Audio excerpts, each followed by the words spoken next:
Lalu Saleh pun kembali melanjutkan pekerjaannya saat itu. Sampai di mana? Jam dinas di hari kedua, minggu ketiga, ini sudah selesai. Seperti biasa, Saleh kembali ke rumah, istirahat cukup, tidur, makan, sore udah bangun, mandi, siap-siap, berangkat lagi dia ke rumah sakit tersebut untuk dinas di malam ketiga, minggu ketiga, jaga malam di rumah sakit tersebut. Dan di malam ketiga, di minggu ketiga, Saleh jaga malam di rumah sakit tersebut. Kembali Saleh ini bertemu dengan Bu Maria. Pertemuan Saleh dengan Bu Maria ini kembali terjadi di kisaran jam 1 malam. Saat itu Saleh ini baru saja di rolling, pindah dari ruang jaga pertamanya dari jam 7, ini pindah ke tempat yang baru lagi nih, di rolling lagi.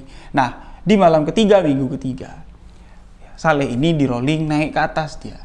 Di lantai 2 rumah sakit tersebut. Yang mana di lantai 2 ini semuanya full ruangan rawat inap.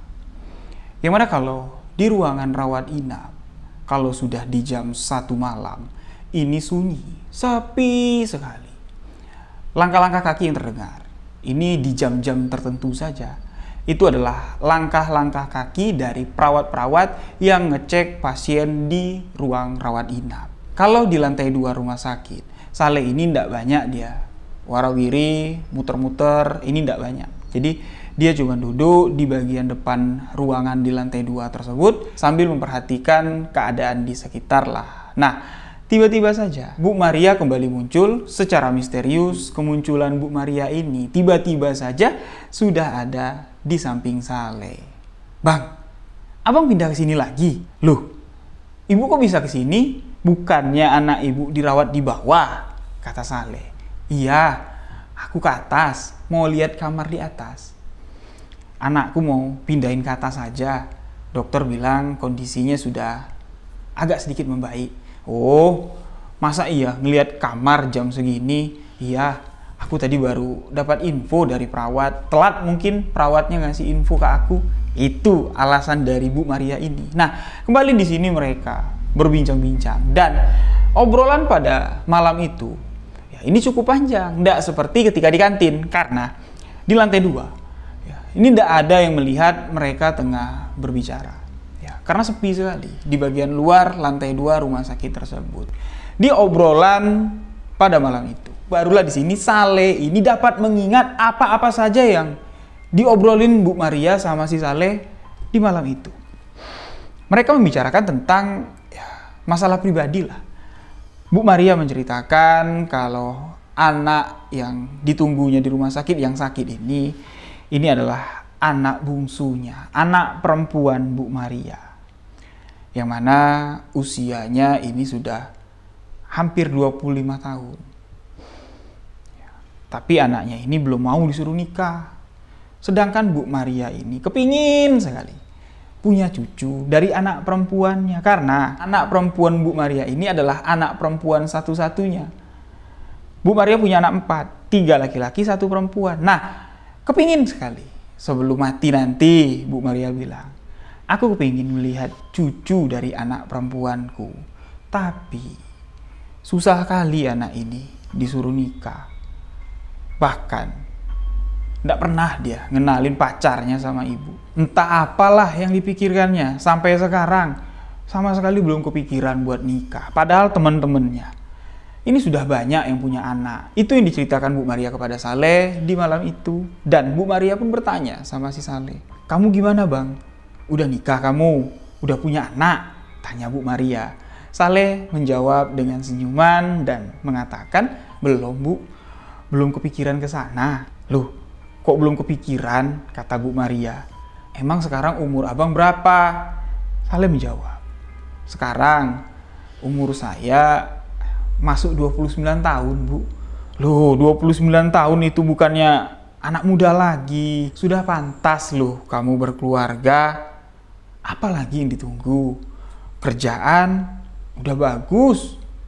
Kamu juga baik anaknya. Sopan, ramah. Kenapa? Kenapa belum kepikiran buat nikah? Bang Saleh pun menceritakan kalau Bang Saleh belum bisa meninggalkan apa yang harus menjadi kewajibannya setidak-tidaknya. Menjelang abang iparnya keluar penjara, menjelang adiknya ini ya, udah bisa nyari duit sendirilah, baru Bang Saleh kepikiran untuk berkeluarga. Mendengar hal itu, senang sekali hati Bu Maria ini. Bu Maria mengatakan, kamu anak yang baik, sesuai dengan apa yang ibu katakan. Ya udahlah kalau kayak gitu, kamu aku jodohin aja ya sama anakku. Biar kamu bisa nikah sama anakku. Biar kamu bisa jadi anak mantuku. Mendengar hal itu, Bang Saleh di sini ketawa, ngerasa lucu ya, ada juga. Bingunglah. Orang yang baru dikenal, ya. Orang yang terlihat dari keluarga yang mapan, masa iya mau menjodohkan anaknya dengan seorang security? Permintaan Bu Maria di sini dijawab Bang Saleh dengan nada yang agak sedikit bercanda. Nyesel loh nanti ibu terima aku jadi anak mantu. Mendengar hal itu, Bu Maria di sini kembali menegaskan kalau permintaan Bu Maria ini bukan main-main. Permintaan Bu Maria ini bukan cuma sekedar omong kosong saja. Malam besok, kan sekarang kondisi anakku sudah sedikit membaik, kata dokter. Malam besok, aku kenalin kamu sama anakku. Kalau kamu sudah ketemu sama anakku, pasti nggak bakal nolak kamu. Cantik anakku. Besok ibu tunggu di sini. Ibu kenalin di sini nanti kamu sama anakku. Nah, Bang Saleh mengatakan, ya kalau besok di sini belum pasti, Bu. Belum pasti jaga di sini lagi. Soalnya kami ini kan shiftnya pindah-pindah. Mana tahu malam besok aku di bagian belakang lagi, di kamar mayat lagi.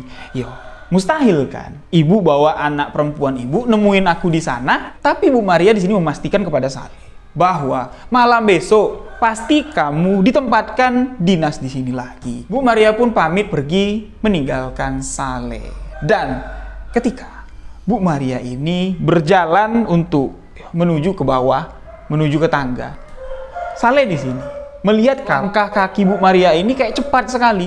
Satu kejiban mata, masa iya Bu Maria sudah sampai, berjalan ke ujung, tinggal turun aja dia ke tangga. Satu hal yang mustahil bisa terjadi. Dan kejadian di malam itu merupakan satu petanda bahwa apa yang terjadi 3 hari belakangan ini itu bukanlah satu hal yang wajar. Tapi Saleh belum menyadari semua itu. Dia masih menganggap ini semuanya wajar-wajar saja. Sampai di mana? Di malam keempat, minggu ketiga, Saleh dinas di rumah sakit di shift malam. Tepat apa yang dikatakan Bu Maria. Dipastikan malam besok kamu dinas di sini. Kita ketemu di sini. Tapi pertemuan Bu Maria dengan Saleh di malam itu untuk ngenalin anak perempuannya, ini yo masa di tengah malam dia bawa anaknya itu nemuin Saleh di tempat Saleh duduk di depan meja di ruangan lantai 2, kurang lebih sekitar jam 2 malam. Bu Maria tiba-tiba muncul secara misterius dengan anak perempuannya dan memperkenalkan anak perempuannya tersebut kepada Saleh. Apa yang diucapkan Bu Maria? Tepat. Pandangan pertama, Saleh jatuh hati. Jatuh hatilah Saleh kepada anak perempuan cantik tersebut. Cantik sekali. Ya kayak blasteran anaknya si Bu Maria ini. Tapi sayangnya wajahnya murung sekali. Saleh berpikir seperti ini. Lagi dalam keadaan murung, mungkin karena bawaan kondisi belum fit ya. Ditambah lagi ibunya ngajak tengah malam nemuin Saleh, ya bukan waktu yang tepat. Ini bikin anak Bu Maria ini bad mood. Dan lagi juga jarak antara Saleh dengan anak Bu Maria duduknya ini cukup jauh. Bu Maria duduk berhadapan dengan Saleh ya di meja tempat Saleh duduk, sedangkan anaknya ini nunggu bangku panjang yang ada di sepanjang lorong lantai 2 rumah sakit tersebut. Bu Maria mengatakan, tuh anakku tuh cantik kan? Pasti kamu naksir. Gimana? Mau ndak kamu? Kujodohkan sama anakku. Saleh tidak dapat menjawab, dia hanya dapat tersipu malu. Di akhir obrolan Bu Maria, ketika memperkenalkan anak perempuannya itu kepada Saleh, Bu Maria mengatakan, ya besok mungkin kami udah tidak di sini lagi, kami udah pulang. Kalau kamu mau main-main ke rumah. Catatlah alamat rumah ibu. Dicatat nih sama si Saleh. Dicatat sama Saleh. Main-mainlah ke rumah ibu. Mungkin ibu besok pagi udah keluar. Anakku udah bisa jalan kok. Ya, udah sehatan. Kami pulang besok ya. Bu Maria pun pamit sama si Saleh. Seketika saja. Suasana yang ada di sana menjadi semakin hening. Saleh merasa kayak iba ada juga sama Bu Maria. Merasa sedih. Ya terlihat dari wajah Bu Maria itu berpisah dengan Saleh atau keluar dari rumah sakit. Ini bukan menunjukkan kalau wajah senang anaknya ini sembuh, enggak. Tapi kayak wajah yang menggambarkan wajah orang kayak sedih gimana lah kayak gitu. Bingung di sini. Saleh memaknai perasaannya pada saat itu, bahkan sampai-sampai Saleh ini jadi melankolis, hampir mau nangis dia ketika mendengar perkataan terakhir sebelum Bu Maria meninggalkan Saleh dengan berucap, main-mainlah ke rumah bang, mana tahu kamu bisa kenal jauh dengan keluarga kami, tapi sayang kita ketemu kok ya di waktu seperti ini, nyesel aku baru kenal sama kamu. Itu yang diucapkan Bu Maria. Nggak tahu apa arti dari ucapan Bu Maria. Saleh pada saat itu nggak mengerti. Dia cuman bingung dengan keadaan yang semakin dibawa dengan emosi. Dia semakin sedih. Dan akhirnya Bu Maria pun pergi, menghilang dari pandangannya. Di saat itu, Saleh nggak tahu apa yang sebenarnya ini terjadi. Dia sadar loh kalau Bu Maria itu membawa anak gadisnya itu tengah malam, datangnya ini tidak tahu dari arah mana, pergi dari hadapan Saleh pun. Saleh tidak mengerti kok bisa. Seketika saja ya, wis hilang kayak gitu. Saleh tidak mengerti dengan apa yang terjadi, pikirannya dipenuhi dengan kebingungan. Di tengah kebingungan Saleh pada malam itu, tiba-tiba saja HT yang diletakkan Saleh di atas meja jaganya di sini berbunyi. Ternyata ada panggilan dari ruang monitor security menanyakan keberadaan atau di mana posisi Saleh pada saat itu. Suara yang terdengar dari HT kurang lebih seperti ini. "Leh, monitor Leh, kamu di mana sekarang? Posisi, laporkan." Saleh menjawab, "Lapor Cip. Saya di posisi jaga di lantai 2 rumah sakit. Ada apa? Ada yang bisa saya bantu?" Kurang lebih seperti itulah percakapan singkat Saleh dengan chief security yang ada di ruang monitor jaga. Saleh berpikir seperti ini. Jangan-jangan ini sudah waktunya untuk rolling. Saleh segera melihat jam tangan yang dikenakannya. Lihat jam, ini kok baru jam 2 lewat. Aku kan rolling nanti di jam 4:30 pagi. Ada apa nih? Nah, tidak lama kemudian sautan dari HT, dari chip yang ada di ruang monitor, ini mengatakan, "Oh ya sudah, kalau kamu sedang di lantai 2, kamu turun ke bawah, Leh. Tolong, di bawah ada pasien yang meninggal dunia. Keluarganya ingin segera membawa jenazah untuk pulang ke rumah duka. Tolong kamu kondisikan segala sesuatunya. Kamu koordinasikan juga sama unit ambulan untuk segera menyiapkan 1 unit ambulan untuk digunakan pada malam ini juga." Mendengar itu, Saleh bergegaslah turun ke bawah tanpa Saleh berpikir panjang. Siapa yang meninggal dunia?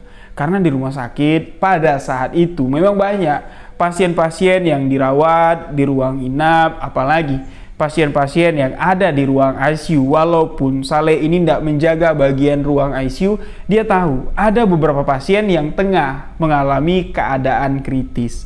Saleh pun segera turun ke bawah, dan setibanya Saleh di bawah lah sebuah fakta dari kejadian misteri yang telah dialami Saleh beberapa hari ini terungkap. Seketika saja, baru turun ke bawah, sekujur tubuh Saleh ini merasa dingin sekali. Bulu tengkuknya merinding ketika Saleh memastikan bahwa salah satu anggota keluarga yang meninggal ini wajahnya mirip dengan seseorang yang baru saja dijumpai oleh Saleh, yakni Bu Maria. Saleh di sini berpikir, wah jangan-jangan anak Bu Maria yang barusan tadi kutemui ini meninggal dunia.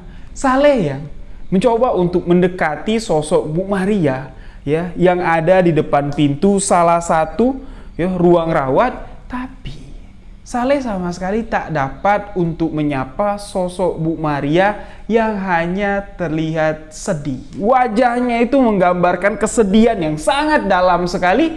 Sesekali wajah Bu Maria ini menoleh ke arah Saleh dan membuang mukanya. Nah, Saleh yang pada saat itu dalam keadaan masih bingung dengan kejadian yang dialaminya di lantai 2, Saleh ini kayak gelagapan sampai-sampai perawat yang ada di sana itu negur Saleh, Bang, tolong bang, ambulan, ini jenazah mau dibawa pulang. Hah, ambulan? Saleh pun langsung lah berlari, dia menuju ke unit ambulan yang ada di samping IGD, melaporkan kepada salah satu yang mengurus ambulan yang ada di sana untuk menyediakan satu unit ambulan. Nah, di malam itu, ya, di tengah iring-iringan jenazah ya keluar dari ruang rawat. Ya, salah satu ruang rawat yang ada di rumah sakit tersebut ini diiringi dengan beberapa orang keluarga korban. Terlihat juga di situ sosok yang mirip sekali dengan Bu Maria ada di antara orang-orang yang tengah mendorong jenazah untuk dibawa ke mobil ambulan, tapi si Bu Maria ini sama sekali tidak berinteraksi dengan orang-orang yang ada di sekitarnya, yang mana beberapa orang pemuda ini tengah menangisi kepergian almarhum yang meninggal, walaupun di sini Saleh ya belum melihat wajah dari almarhum yang meninggal ini kan masih ditutupin sama kain. Pastinya ini anak Bu Maria atau bukan. Saleh yang terus mengikuti iring-iringan ini sampailah di mana tempat ambulan menunggu, dan ketika jenazah mau dinaikkan ke mobil ambulan, Saleh di sini membantu beberapa perawat untuk menaikkan jenazah ke dalam mobil ambulan. Disitulah baru Saleh dapat melihat bahwa pasien yang baru saja meninggal ini itu adalah anak dari Bu Maria. Saleh melihat ketika penutup wajahnya terbuka, wanita yang terbaring ya, yang diangkat Saleh dan beberapa perawat masuk ke dalam mobil ambulan, wajahnya persis sekali dengan wajah anak Bu Maria. Sontak Saleh pun di sini terkejut. Beberapa detik Saleh tertegun, dan dalam tegunannya Saleh mendengar suara Bu Maria berbisik di telinga sebelah kanannya dengan mengatakan,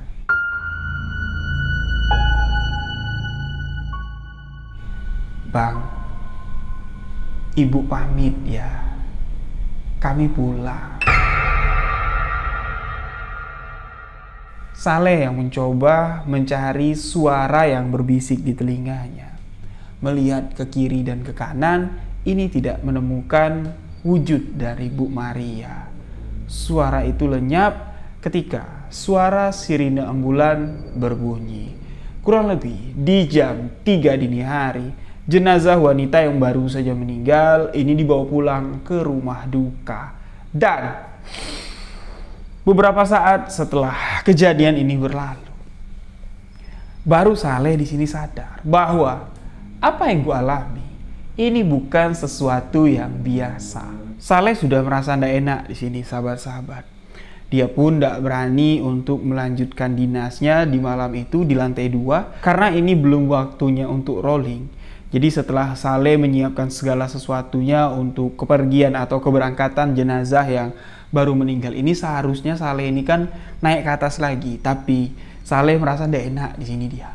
Ya, dia merasa ini bukan hal yang betul nih. Aku harus mencari tempat ya bisa untuk menenangkan diri. Satu-satunya tempat yang bisa membuat Saleh ini tenang yaitu di ruang jaga. Di sana kan ada chip ya. Di sana ada chip security, dan Saleh pun masuklah ke ruangan tempat chip security yang mana di sana monitor ini kan semuanya terpampang. kamera CCTV dari segala penjuru rumah sakit. Ini kan semuanya dikontrol dari sana.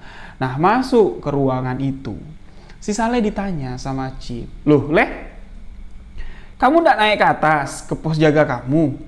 Ini kan belum jam rolling. Siapa dong yang nunggu di atas?" Saleh mengatakan, "Aku ngerasa nggak enak badan, Cip." "Kamu sakit?" "Nggak sakit sih, tapi ada sesuatu yang aneh, Cip." "Aneh apa?" tanya Cip security. Saleh awalnya nggak mau cerita dia malam itu, tapi gimana ya? Rasa yang ada di dalam hatinya ini bergejolak. Ceritalah, cari tahu semua yang terjadi, kebenaran yang terjadi. Ngomonglah Saleh ini sama Cip security. "Cip, aku bisa ngeliat dah rekaman 1 jam yang lalu di pos tempat aku jaga." "Untuk apa? Memang ada apa?" "Aku merasa ada sesuatu yang aneh terjadi." "Emang ada apa, Le?" Diceritain lah sama si Saleh. Saleh ngomong kayak gini, "Jujur, Cip ya, selama aku jaga malam, ya kita tarik dari 2 minggu belakangan aja lah. Karena aku kan ini jaga, aku kan sampai 6 minggu ke depan. Ini udah jalan 3 minggu. Tarik dari 2 minggu belakangan ini aja lah. Aku ngerasa kok ada yang aneh. Yang aneh yang kurasakan, beberapa hari belakangan ini, aku bertemu dengan ibu-ibu usianya itu ya setengah baya lah. Dan pada akhirnya pertemuan aku dengan si ibu-ibu ini, dia mau menjodohkan aku dengan anaknya." "Loh, bagus," kata Cip security tadi. "Bukan bagus seperti apa yang kamu pikirkan, Cip. Aku mikir ada sesuatu yang aneh. Bisa ndak kamu putar CCTV di lantai 2 tempat aku jaga 1 jam? Kira-kira di setengah 2 sampai jam 2. Yo bisa lah, diputarlah sama Cip security tadi. Apa yang terlihat dari rekaman CCTV, sahabat-sahabat?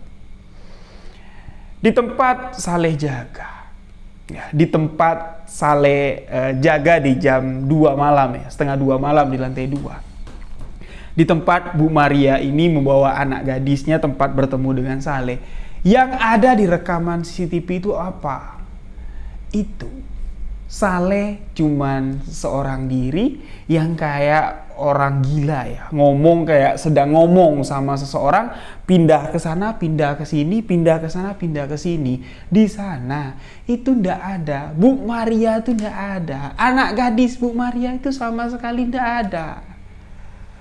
Padahal Saleh yakin betul kalau dia itu berinteraksi, ngomong sama si Bu Maria. Dan ketika ya Saleh ini ngangkat hati atau ngangkat panggilan dari Cip security, itu kan juga terlihat dari kamera CCTV. Nah, di pas itulah terlihat di bagian tangga mau turun ke bawah, di situ terlihat seperti ada 2 bayangan putih yang sedang memperhatikan Saleh.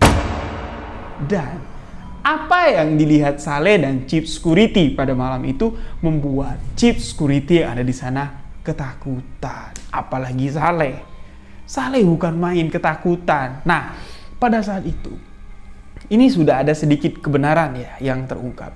Saleh ingat kalau sosok Bu Maria yang mendatanginya pada malam itu, walaupun wujudnya tidak terlihat di kamera CCTV, Saleh ingat Bu Maria ini memberikan alamat.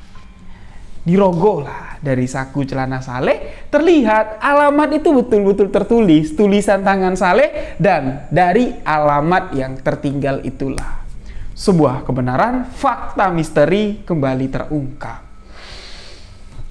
Ya, dengan kebenaran itu Cip security mengatakan, "Ya sudah Lale, kejadian ini jangan diceritakan dulu sama anak-anak yang lain, takutnya nanti ini akan menjadi sebuah ketakutan untuk teman-teman kita yang ada di sini." "Iya Cip, aku juga tidak mau menceritakan kejadian ini. Cukup kita berdua saja yang tahu." Sepakat itu sudah menjadi komitmen antara Saleh dan Cip security pada saat itu. Tapi Saleh adalah seorang manusia yang memiliki ya rasa penasaran di dalam hatinya ini besar sekali, sahabat-sahabat.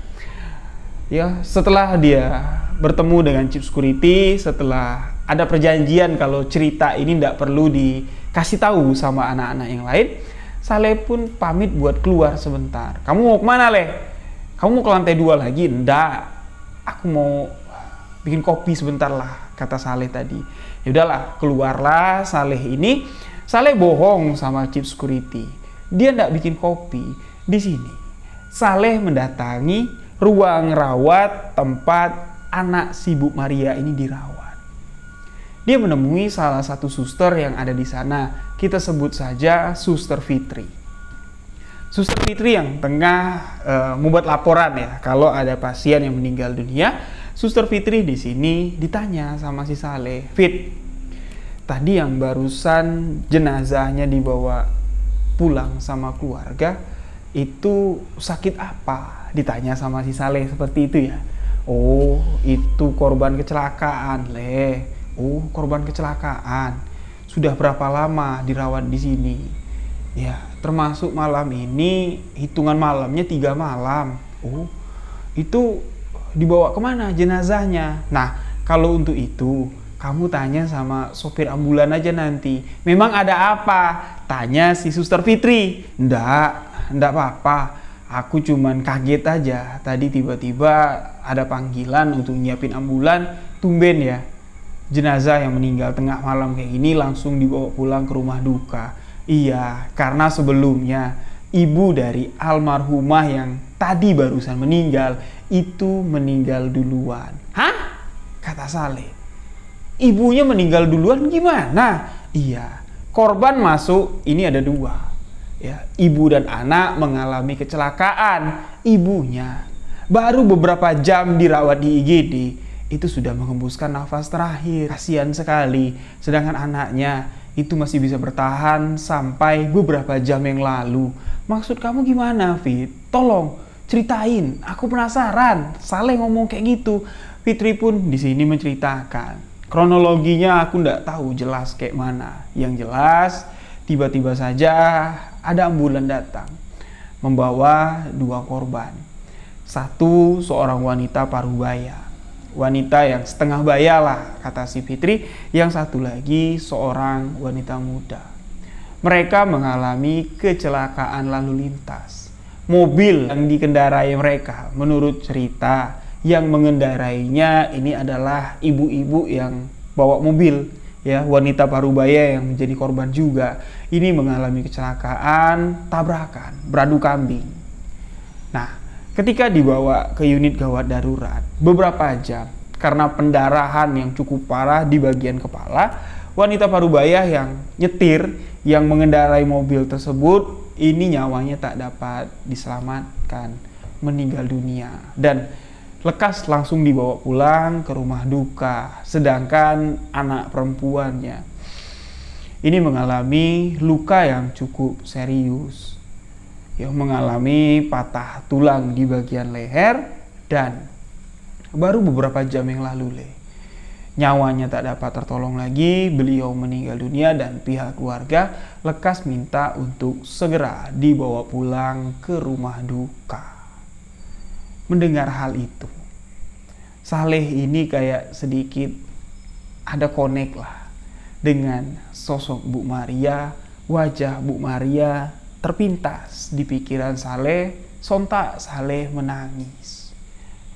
Dengan suara terseduh-seduh, Saleh bertanya kepada Suster Fitri, "Fit, boleh tahu ndak, kamu inget ndak siapa nama almarhumah ibu-ibu yang meninggal?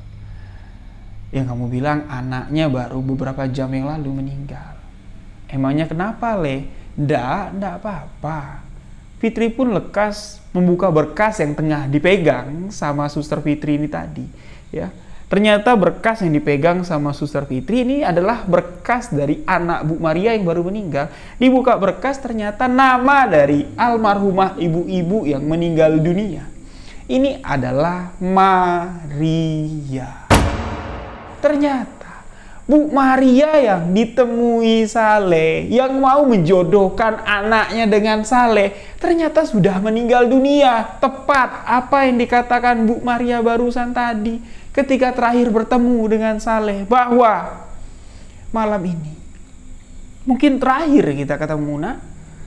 Ibu besok udah tidak di rumah sakit ini lagi. Kalau kamu mau datang ke rumah ibu, datanglah, catat alamat rumah ibu dan alamat rumah yang diberikan Bu Maria.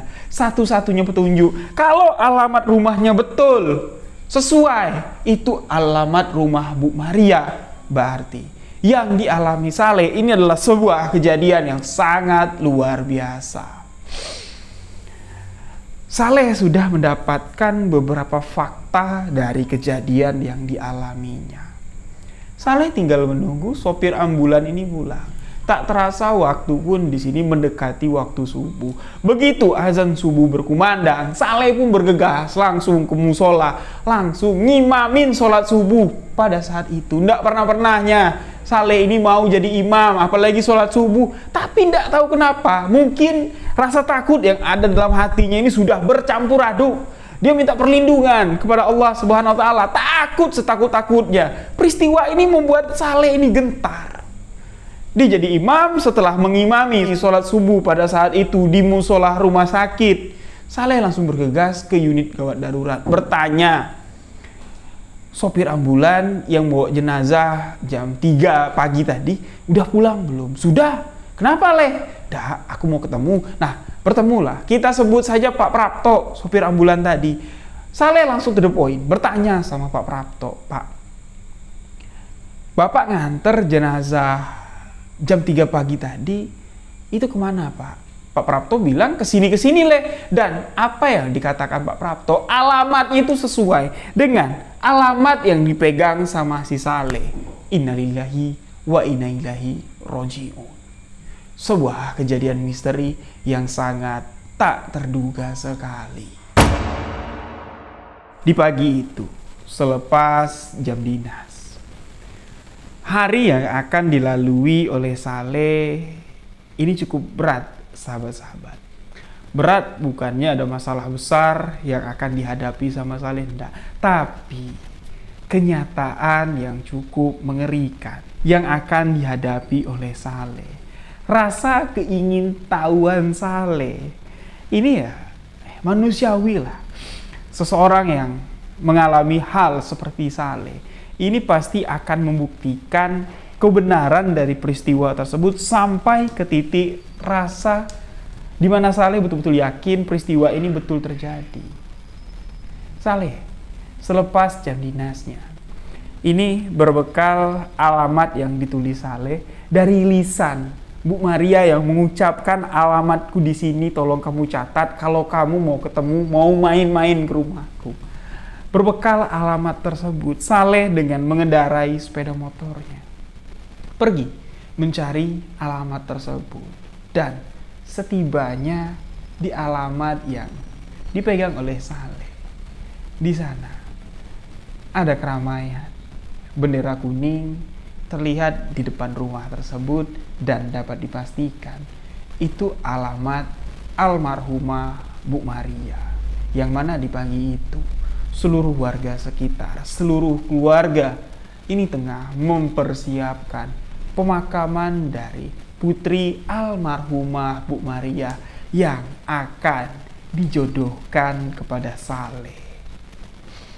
Saleh memang tidak mampir ke alamat tersebut, tapi cukup melihat hal itu dapat membuat Saleh cukup puas dan membuat Saleh di sini berpikir untuk menyudahi pekerjaannya di rumah sakit tersebut. Saleh tidak mau lagi melanjutkan dinas malam di rumah sakit itu. Pulang ke rumah, Saleh dengan tubuh yang lemah, Saleh dengan semangat yang sudah tidak ada lagi. Ya, aku pikir terus wajah dari anak almarhumah Bu Maria yang sudah menjadi almarhumah ketika jumpa dengan Saleh. Wajah anak itu kayak apa ya? Raut wajahnya itu penuh dengan kesedihan, ditambah lagi Saleh mengingat raut wajah Bu Maria sebelum mengucapkan pamit kepada Saleh dengan mengatakan, "Menyesal aku baru kenal dengan kamu, Leh. Kamu anak baik." Itu terus terulang, ucapan itu terus terulang di pikiran Saleh. Saleh takut sekali dia untuk melanjutkan dinas malam di malam itu. Saleh menghubungi chief security, minta izin. Chief security yang paham yang mengetahui permasalahan yang dialami Saleh pun mengizinkan Saleh untuk off pada malam itu. Chief Security sadar bahwa ya porsir kerja Saleh ini sudah berlebihan. Chief Security juga merasa bersalah, tapi Chief Security mengatakan jangan pula lagi Le. Dengan keadaan permasalahan seperti ini, kamu udahan untuk kerja di sini. Ndak, Chief, kasih aku waktu 2 hari saja untuk libur. Dan 2 hari pun waktu diberikan, Saleh pun libur. Ketika kembali masuk dinas, Saleh di sini penasaran dengan apa yang sebenarnya dilihat oleh si penjaga kantin ketika Saleh ngopi dengan Bu Maria di kantin. Tuh, merinding. Hati-hati ya. Jadi begini ya, sahabat-sahabatku. Ini menurut penuturan dari si penjaga kantin. Yang mana sebelum Saleh ini ke kantin dengan Bu Maria, Saleh ini sudah mengalami kejadian yang luar biasa sekali sebenarnya. Saleh melihat mainan anak-anak kecil itu yuk bisa jalan sendiri. Bola itu bisa gelinding-gelinding sendiri, dan ketika berjalan berdampingan dengan Bu Maria, suara langkah kaki Bu Maria ini tidak ada. Saleh melihat ini kaki Bu Maria ini kok ngambang ya. Jalan di lantai ini kok tidak napak ya. Tapi semua itu kayak hal yang biasa. Itu karena ya, Bu Maria ini ada di samping Saleh. Rasa takut kita itu belum begitu muncul. Dan ketika Saleh mesan kopi sama si penjaga kantin, yang mana penjaga kantin ini kan ketika Saleh datang, dia kan tidur masih itu. Terbangun, Saleh mesan kopi 2. Diantar sama si penjaga kantin, raut wajah ngantuk itu seketika berubah kayak kebingungan dan takut. Ditanyalah sama Saleh ketika Saleh jumpa dengan si penjaga kantin. Bang, sini. Kok malam-malam waktu aku mesan kopi sama ibu-ibu di sini, kamu nganterin kopi kok gelegasan dengan wajah ketakutan? Emang apa yang kamu lihat? Awalnya nggak mau jawab dia. Sudahlah, aku udah tahu kok sebenarnya apa yang kamu lihat. Barulah di situ si penjaga kantin ini duduk di samping Saleh, ngomongnya bisik-bisik. Bang, emang abang nggak sadar apa? Ya sadar. Sekarang aku baru sadar. Ya syukurlah bang. Abang itu ketempelan bang. Memang apa yang kamu lihat? Saleh bilang kayak gitu. Yang kulihat bang, yang di sampingmu itu, ya, ibu-ibu itu, bagian kepalanya itu penuh dengan darah. Tatapan matanya tajam sekali bang. Menakutkan. Itu yang dilihat si penjaga kantin. Masya Allah. Saleh geleng-geleng kepala, dia mengusap muka. Saleh yang pada malam itu kembali melanjutkan shift malam. Di sini diberikan kesempatan sama Chief Security untuk memilih sekiranya Le, kamu nyaman di mana? Kamu ndak aku tempatin di mana-mana. Kamu pilih senyamannya kamu di mana? Saleh mengatakan, ya kalau memang aku disuruh milih, tempatkan aku di bagian belakang saja, Chief. Saleh minta ditempatkan di kamar mayat. Satu hal yang membuat Chief Security ini ketakutan. Yang mana di kamar mayat ini tidak ada pantauan dari CCTV. Entah apa yang dipikirkan Saleh pada saat itu. Itu spontan saja keluar dari mulut Saleh. Dan dari mulai jam 7 sampai nanti di pagi hari, di jam 7 pagi lagi, Saleh ditempatkan di kamar mayat. Awalnya Saleh takut, kenapa kok aku milih di sini? Tapi itulah ya, Allah memberikan kita cobaan dan Allah memberikan kita jalan keluar itu secara sendiri-sendiri juga. Jadi spontan saja ngomong kayak gitu. Jawabannya itu baru didapat Saleh lepas dari jam 12 malam pada malam itu. Yang mana sosok Bu Maria ini kembali datang membawa anaknya di gelap malam di bekas kantin di bagian belakang rumah sakit tersebut. Dan di sana Saleh langsung berinteraksi dengan dua sosok tersebut dengan mengatakan, Bu, kita tidak saling kenal. Aku tidak pernah bikin salah sama kamu, sama anakmu, atau dengan keluargamu. Tolong, aku kerja di sini untuk menafkahi ibuku, untuk membantu mbakku dan adikku. Tolong, jangan hantui aku seperti ini. Tolong, kalau memang kau merasa aku orang baik, pergilah. Jangan pernah datang untuk menghantui aku lagi. Sosok Bu Maria dan anaknya itu betul-betul muncul di depan Saleh, di tempat gelap, di depan kamar mayat.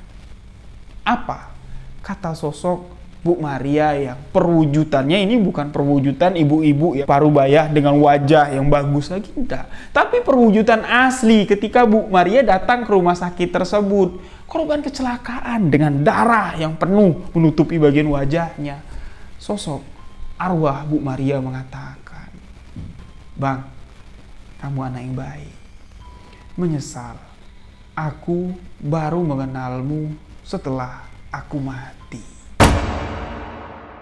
Dan sosok itu pun menghilang dari hadapan Saleh. Alhamdulillah. Berkat Saleh ini kerja, niatnya tulus, baik ya untuk ibunya, untuk mbaknya yang suami mbaknya ini sedang dipenjara, dan untuk adiknya yang masih butuh biaya. Semua permasalahan ini selesai ya secara begitu saja, dan tidak lama kemudian wabah COVID-19 masuk ke Indonesia. Rumah sakit itu pun menjadi ramai karena banyak korban-korban dari COVID ini ya berjatuhan. Banyak di sini korban-korban dari COVID ini yang meninggal dunia. Rasa takut dari Saleh ini pun berlahan hilang dan tinggallah menjadi kenangan di bagian hidup Saleh. Demikian sahabat-sahabat, cerita mengerikan yang bikin saya cukup merinding membawakan kisah ini di bagian akhir perjalanan hidup Saleh bertemu dengan sosok arwah Bu Maria. Wabillahi taufiq wal hidayah. Wassalamualaikum warahmatullahi wabarakatuh. Salam sebuah kisah misteri.